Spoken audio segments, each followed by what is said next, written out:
નમસ્કાર મિત્રો, કેમ છો? બધા મજામાં? હવે એક ગામની અંદર માજી હતો, વિધવા ભાઈ હતો, એમાં છોકરો હતો. થોડીક જમીન હતી એમને. હવે છોકરો એટલે છોકરાના અમને પરણાયો એટલે મા બાપે એવી ઈચ્છા હોય પેલી ભાઈને કે ભાઈ છોકરાનો પરિવાર થાય ને ઘર થાય ને બરાબર. અમે જે ભાઈ લાવ્યા હતા ને એનું નામ રંગીલી એના નોમનું ગુણ પ્રમાણ જ હતી.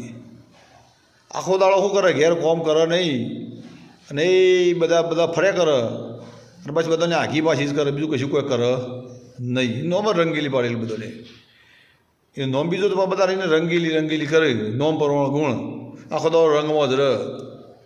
હવે પેલો બિચારો એના ઘરવાળો એટલો બધો સીધો હતો કે સારું બોલ્યો તો મારો પરિવાર વિફળી જશે ને મારા હાડિયા જતી રહે એટલે શું થાય, કાંઈ બહાર ડખાત હોય. આમાં પેલી વિધવામાં આમાં મારી દો રંગીલીને કોકડે પકડાયેલું ને કે ભાઈ તારી માને તું અલગ કરી દે અને આપણે અલગ રહીએ. પોતાની જે વિધવા માં છે એને તું જુદું કરી દે અને આપણે અલગ રહીએ. એટલે આ વિચાર તો કર પેલો કે તું યાર મારી માં છે ચો જશે બિચારી, અને એ ખાય છે કેટલું, એક બે લૂંદા ખાય બેસી રહે બિચારીને, શું ખોટું કર્યું છે. અને માથી તાણામું આવ્યો, તાણા તો રંગીલી આવી ને કે તને વચ્ચી ઓળખતો હતો તો પેલી કે ના એમ કંઈ મારે ઘરમાં ઝઘડા કરવા માંડી. રંગીલીને તો મારે રોજ ઝઘડા કરે પેલું કોમ કરે નહીં એટલે પેલો બિચારો ખેતરનો બધો ગાય પૈસા તબેલાનો કોમ કરીને આવે અને પછી એને ઘરનો કોમ કરે અને પેલી રોજ બખાડો કરે ને પેલી શું કરે એ કોમ કરે નહીં અને ફટાફટ થોડુંક ખાવા જમવાનું બનાવી બહાર જતી રહે, બધા ઘરે ફરે, લોકોની પછી આઘી પાછી કરાવવાનો ટાઈમ બહુ આ એવીના નોમ ના ગુણ પરવાના ભાઈ હતી એવી. એટલે આવી વ્યક્તિ તમારા જિંદગીમાં આવે ને ભાઈ એટલે તમારી જિંદગી દોજક થઈ જાય, ઝેર જેવી થઈ જાય.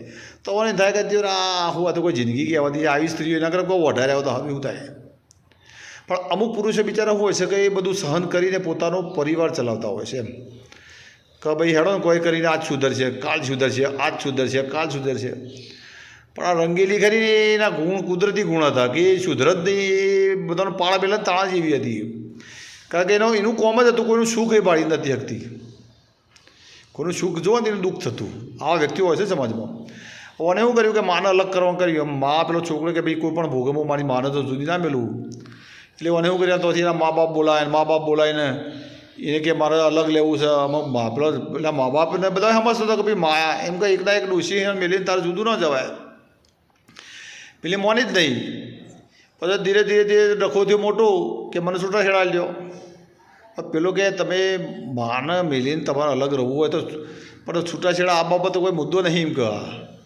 તે મારી વાલી ના માની અને કે મારે તમે જુદા જો ન કે મારા તમારે જોડી રહેવું નહીં. આમાં પેલો બિચારો છોડી વચ્ચે સુપાડી અમે એની માનું કીધું કરે છે તો એમ કે આ તો માવડીઓ થઈ ગયો, અને પેલી રંગીલીનું કીધું કરે છે એમ કે આ તો રોડનો થઈ ગયો, પુરુષને વચ્ચી જો જવું.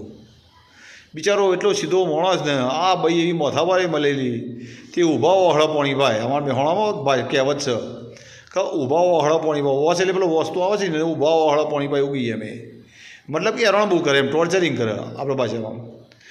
હવે ધીરે સમય વીતતો જો પેલો ભાઈ કંટાળ્યો કે આ રંગેલી હારી નહીં મને, અને રંગેલીનું કિસ્મત ફૂટ્યું હતું તે પેલે કંટાળે કે ભાઈ તારા જો મારા તો મારી માવાના નહીં ચાલે, કારણ કે એ બિચારી વિધવા છે કના ફાયણ જાય કે તારા ના રહેવું હોય તો લઈ લે છૂટાછેડા બરાબર.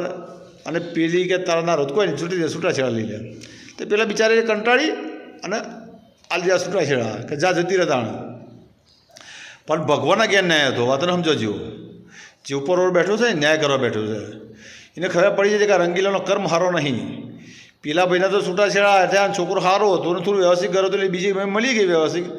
પણ રંગીલી પછી બીજા જેવા પરણામાં જઈ પરણી ને એ પરણી કણ એનો જે ઘરવાળો મળ્યો ને એ તો વળી એના કરતા ઓર મળ્યો. એ રંગીલીનો કાકો થાય એવું નહીં આકડે એમ સમજો. કુદરતી મેવડી આવ્યું કે ભાઈ આવી વ્યક્તિ સિદ્ધિ કરવા માટે કુદરતી નહીં એવું પત્ર બીટકાયું કે બસ આખો તો એના મારઝૂડ કરો અને બધું આખા ઘરનું કામ કરાવો, સ્વચ્છ જવા નહીં કે તારે ઘેરના ઘેર જ બેસી રહે અને આ ઘરનું કામ કરાવો, તબેલાનું કામ કરાવો. હવે એને એવી લીધી ને તે રંગેલી શરીર આમ હતું મોટું ભાડે પાડા જેવું, તે હુકીને હોઠા જેવો થઈ ગયો હતો. આમાં પસ્તાવા મળ્યો કે સારું એના કરતાં તો મારા પેલો જૂનો હતો એ સારું હતું. તે બિચારો અમુક એમ કરતો હતો, ભગવાનો માણસ હતો પણ અમુક સમય જતો રહ્યો એટલે અમે તો પેલો તો શું પેલો પાછો દારૂ પીતો હતો. દારૂ પીને આવે એટલે રંગીલીને એવી હેરાન કરે, મારણ ઝૂરણ, કોઈ બોલ જ ના કરે. પ્યોરમાં જ્યાં તો પ્યોર આવ્યા કે ભાઈ તારી જાતે પસંદ કર્યું છે, સારો છોકરો તને ગમ્યો નહીં, એનાથી પસંદગીનો લાવ્યો છે તે ભોગવમ તને બધાના ધક લીધા. રંગીલી એવી ભરવાણી એટલે કુદરતીના કર્મની સજા આપી દીધી, કંઈક ખરાબ વ્યક્તિ હતી.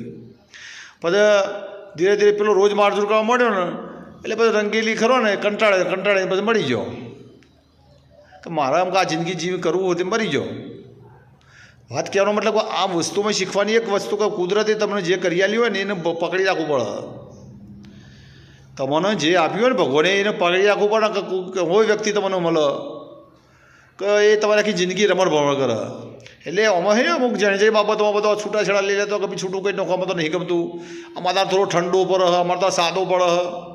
સાદો વ્યક્તિ જ સારું જીવનમાં. હાઈફાઈ વ્યક્તિ વધવા જશો ને તો ભૂખા આથી આ રંગીલીના જીવ દશા થાય ને છેલ્લે મરવું પડે ને. એટલે મિત્રો આ બાબતે તમારું શું કહેવું છે, તમારો વિચારો જણાવજો. જય હિન્દ, જય ભારત.